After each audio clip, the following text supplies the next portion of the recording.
Well, welcome to another episode of TJM.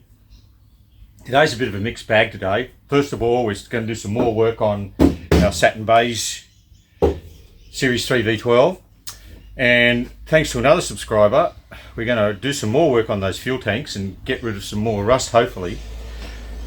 I saw this on a YouTube video, a bloke used it, but he said, why pay for this stuff when you can do it without it? But it's only 30 bucks and it's a cheap fix if we can get that fuel tank clean. It's a rust remover. Normally you would soak the fuel tank in this stuff, like pour some in, pick up the tank, wash it all around, leave it, and then wash it out. Because the tanks are in situ, we can't do that. So I bought myself a cheap garden sprayer. It was the smallest one I could find. But we'll poke that in the tank, we'll give it a spray, we'll leave it for a few hours, perhaps overnight, wash it out with water again, dry it, and see what it looks like, because this is meant to turn the rust into metal again. It's phosphoric acid. You probably could have bought it cheaper just buying phosphoric acid instead of a brand name. But apparently it works. We'll just see how good we go. So we'll get started with that.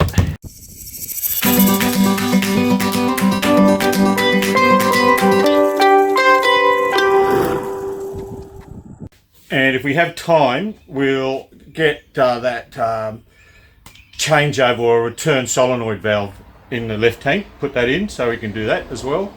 And tomorrow, if we have time, we can go on a little jag run. It's a JDCA run out to Patonga to the pub.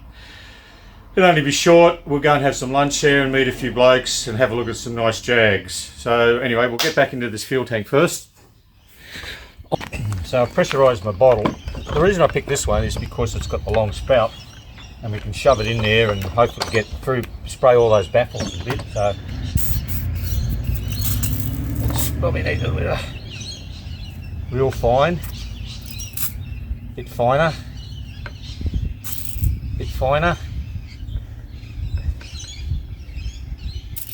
pretty good. Get a bit more pump.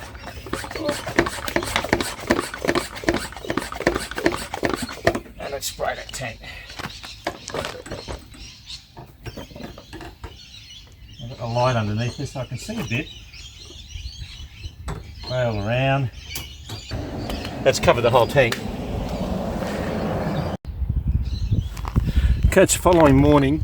Got the hose ready. We're just going to wash all that Ranox out of the tank. I might have to extend the hose a bit.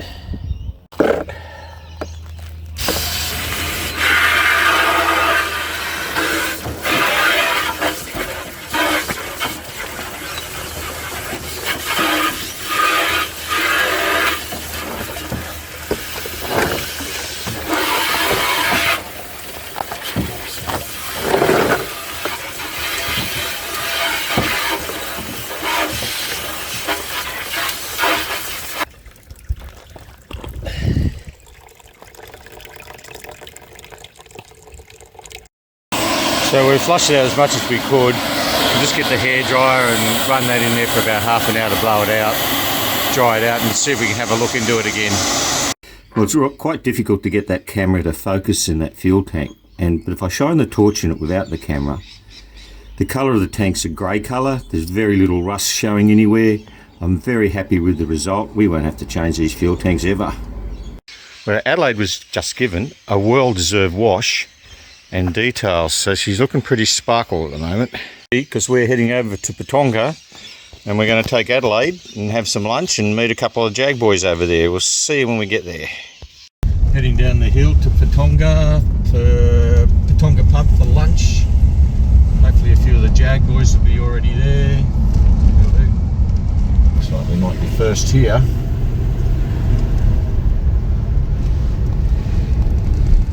Busy. These Jags going to park. Oh no, there's a couple of Jags already here. Let's put mine in the sun next to this.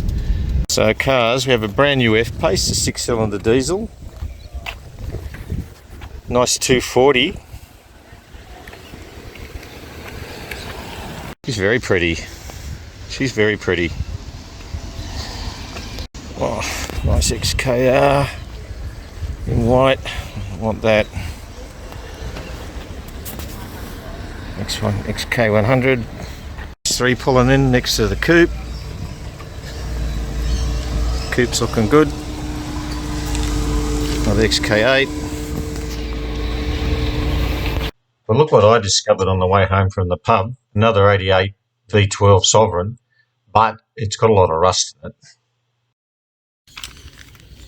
I have my new fuel temp sender. We'll put that in. It does come with a new locking pin and a brand new rubber, which is great. We'll grease them up. The grease will just hold that gasket rubber in position a bit better as well.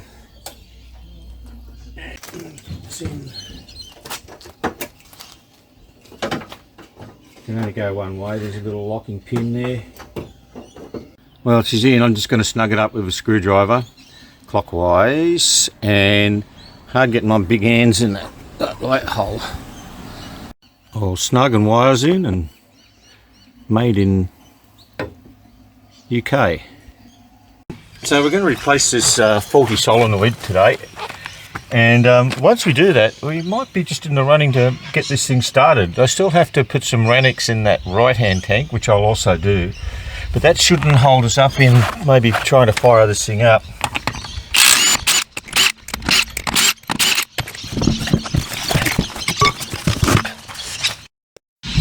Okay, solenoid's back in. Make sure the arrow always faces the tank because this is a return solenoid. It's fuel that's going back into the tank. The wheel's back on. We've got everything on. Pump's done, filter's done, tank's clean. We might put some fuel in this thing, see if we can get it started maybe.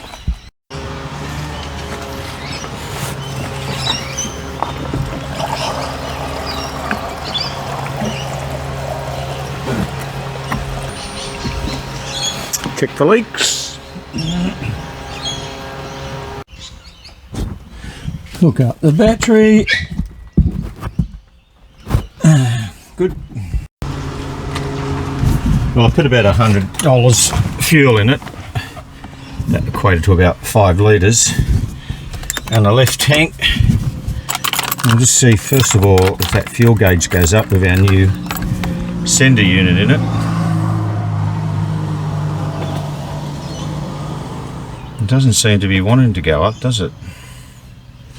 So we'll prime it a couple of times.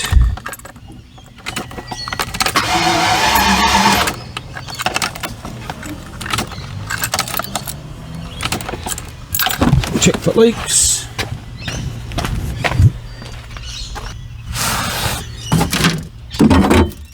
Yeah, can't see any leaks. Show the thunder.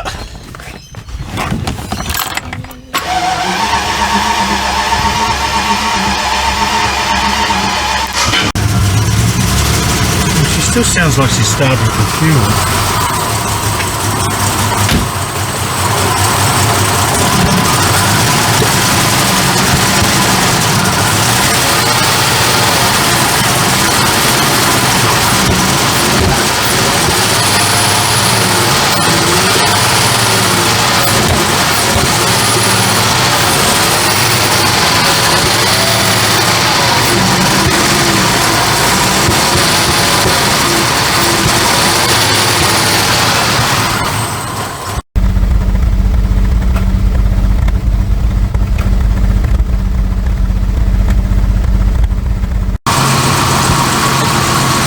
Definitely missing a bit. I've got a miss on both tanks. I've checked all the injectors. I put a little bit of power on each of them and they're all clicking.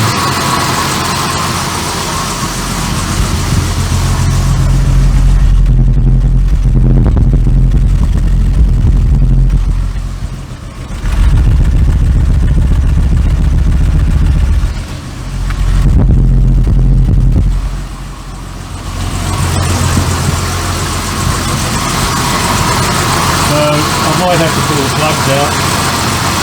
I think I'll buy a new battery. That's a 30-month warranty, one not 36 months.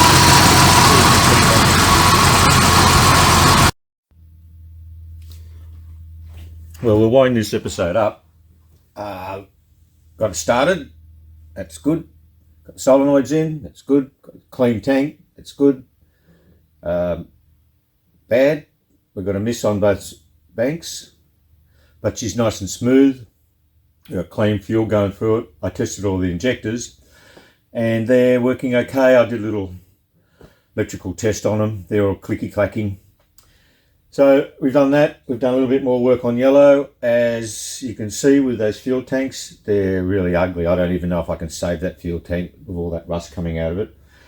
We'll catch up on that. And we see you next week. I've got some pressing domestic necessities to attend to now.